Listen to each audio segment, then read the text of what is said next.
I'd like to introduce our guests today. Joining us in the studio is Zoya Hasan. Thank you so much, ma'am, for coming. Editor-in-Chief Raman Kirpal. Hi. Dr SY Quraishi, the former Chief Election Commissioner of India. I'm Abhinandan Sekhri. All the delegates of G20 are going to be served on his silverware and gold-plated cutlery and all. But we must save money in election. Yes. That can be compromised. If you ask me if there's one issue which must be addressed frontally bonds. And is really electoral bond. Neither the Supreme Court nor anyone seems to be. I mean, even to this day, the Supreme Court, it was introduced in 2017, electoral bonds. And we're in 2023, it's 6 years.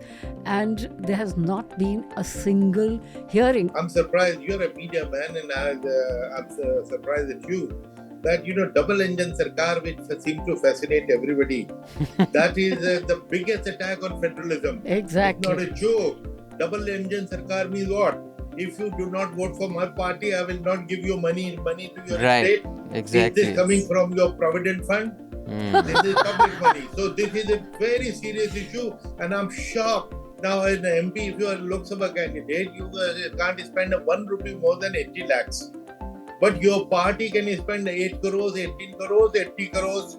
That makes mockery of the logic of expenditure ceiling. Why do we have expenditure ceiling by law? Because law expected. I think Indians love elections. They also rather like democracy that comes through elections. I mean, this idea that elections is a problem or that there are too many elections. Basically, when you say there are too many elections, then you're saying what Amitabh Kant had said. Too much democracy.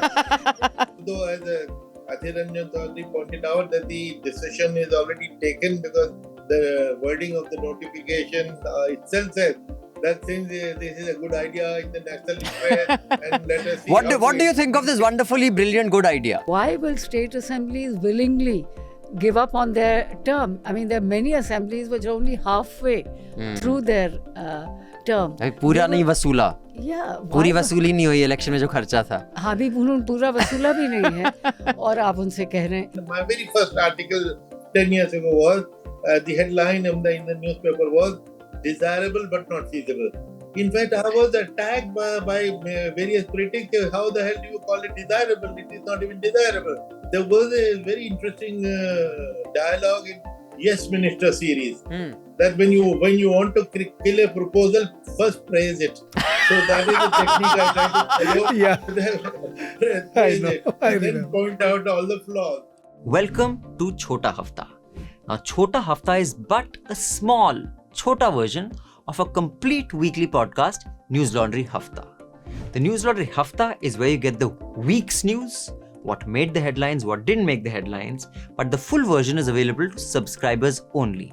And I don't mean YouTube subscribers, although YouTube subscribers are also very welcome, very, very grateful to you, but also to Newslaundry subscribers, the paying subscribers who pay to keep news free.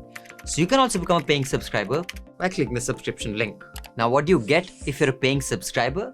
You get access to all our paywall content, all interviews, podcasts, and importantly, you get access to a full unedited Hafta, where you not only get to hear the week's news, but you get to hear the Newslaundry editors' positions on matters. You get to see their biases, what are their prejudices. It's an exercise in transparency while also informing you, and we have a few quips and jokes and agreements and disagreements thrown in.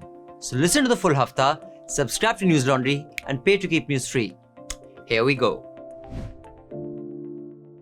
अंग्रेज अपना लगान और Newslaundry अपना हफ्ता कभी नहीं छोड़ते. Welcome to another episode of NL Hafta from very humid Delhi. Political row has erupted after the government sent out a G20 summit dinner invitation in the name of President of Bharat and not, as usually it goes, President of India. This has led to somewhat of a jostling and between the opposition coalition that calls itself India. You have a view on that? What do you think of this entire rebranding? Is it? This is in a way their attempt to reappropriate nationalism, which is what India was trying to do. I mean, the India formation or the India bloc, what I think the ruling party is doing is to regain their monopoly over nationalism. And also, I think this whole idea, it's not just a question of naming or renaming. It is part of a certain cultural agenda as well. I mean, Absolutely. this whole business of Bharat versus India. Mr. Mohan Bhagwat gave a speech as recently In Guwahati. He spoke in Guwahati, where he clearly said that we should use the word Bharat, and whether that is accepted by others or not, it doesn't really matter. And that was as recently as perhaps only a week ago. Yeah. And soon thereafter, they followed up.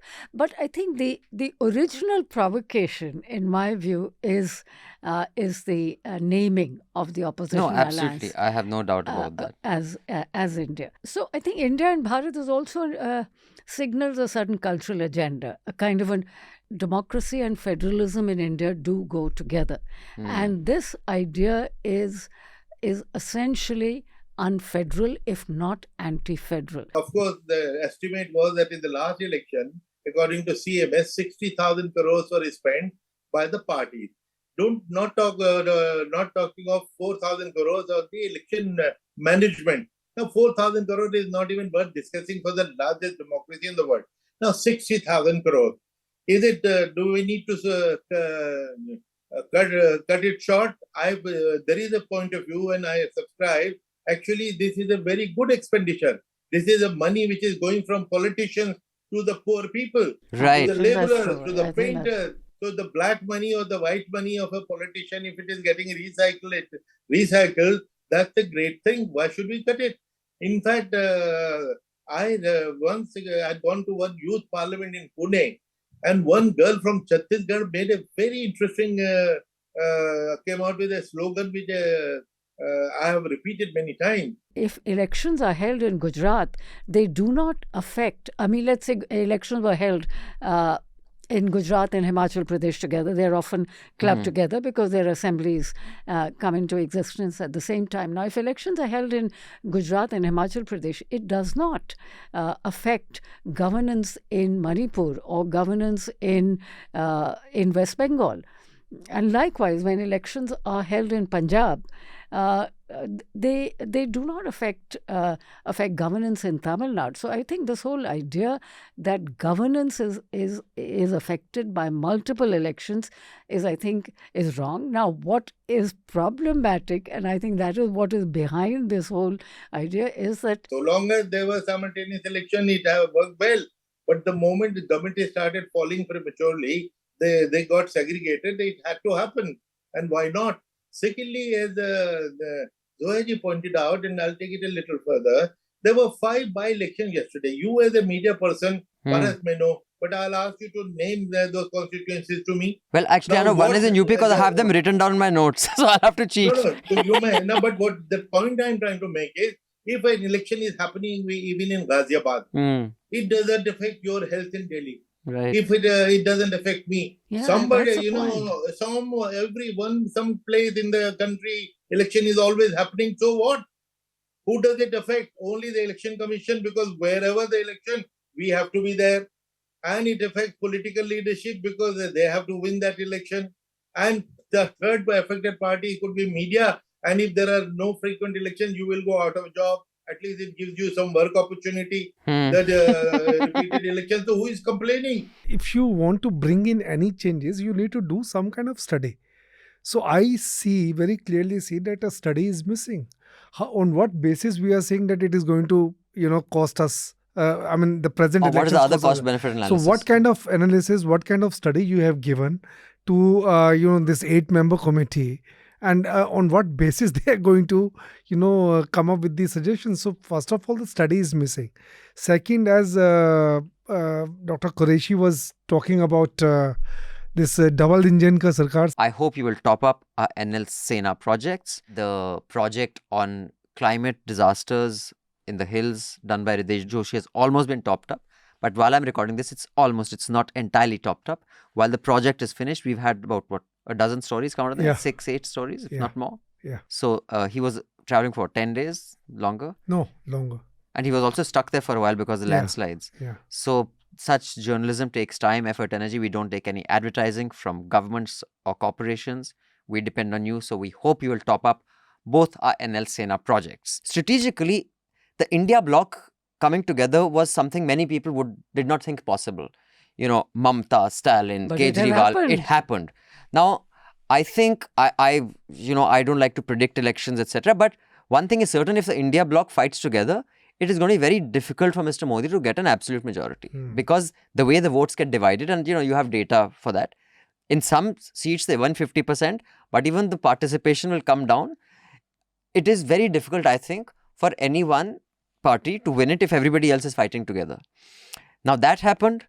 That obviously has made Mr. Modi nervous and the BJP nervous, which is why this whole attack on India versus Bharat kar do, that whole thing. I think both these things. But most importantly, I had one specific question based on one of the headlines today, Dr. Quraishi, that from Hasan, the former Prime Minister's grandson, has been disqualified because in his affidavit he had misstated or incorrectly stated his assets. Now that he has been, disqualified, how does the Election Commission decide that this is disqualification worthy material, this is not? You remember Mr. Chidambaram's election in 2009 was challenged in election petition, and 2 elections have gone by. Till today, we do not have the result. So that makes mockery of judicial system. So somewhere it is judiciary which is failing. How does it expect to pass a legislation on this, knowing very well that that the opposition parties are opposing it? I mean, they are very clear. They've all criticized. Yeah, but I think they can manage that, like Naveen Patnaik. I think no, but 2/3. A combination no, of 2/3. Yeah, but you never know. 2/3 is difficult. Yeah. And then how are they going to deal with? Well, they pulled it off in the case of Delhi, right? No, but Delhi, that was different. I mean, that was something No, but different. they have a bent of mind. They can pull off anything. I think That's the the way issue they are that we working. ought to be discussing, and we can probably Like Dr. ask, Quraishi said that the five articles that they need to amend. Yeah. Mandate of this committee is much wider. And I'm very happy that this committee is not just looking at simultaneous election between Lok Sabha and Vidhan Sabha only. It has to take into consideration panchayat elections as well, which were missing from the debate for such a long time. Now 30 lakh elected people taken out, and then Parliamentary Commission, Niti Aayog, they are talking of only Vidhan Sabha. Vidhan Sabha has 4,120 MLAs and then 543 MPs. From 30 lakh plus, you brought it down to 4,000. And there also the committee say that, okay, if once in 5 years is not feasible, let us do twice in 5 years. Bhaiya, theek lagao. I think the blueprint is already ready. This committee is a complete farce. It's an eyewash. The blueprint has already been given to them. And they are not even discussing the implementation of it. I think if the idea of having one nation, one election, which, I mean, as I read it, it is one nation, one leader.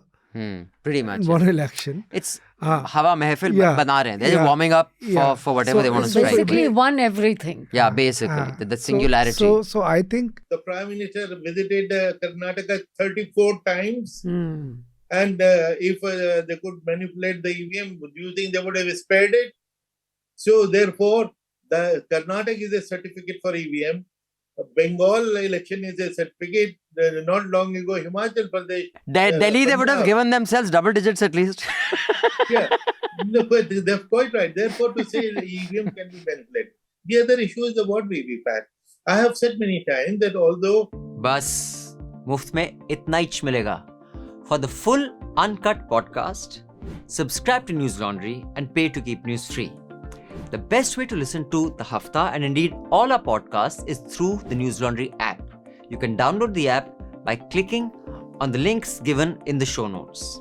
So do download our app and get the best podcast experience.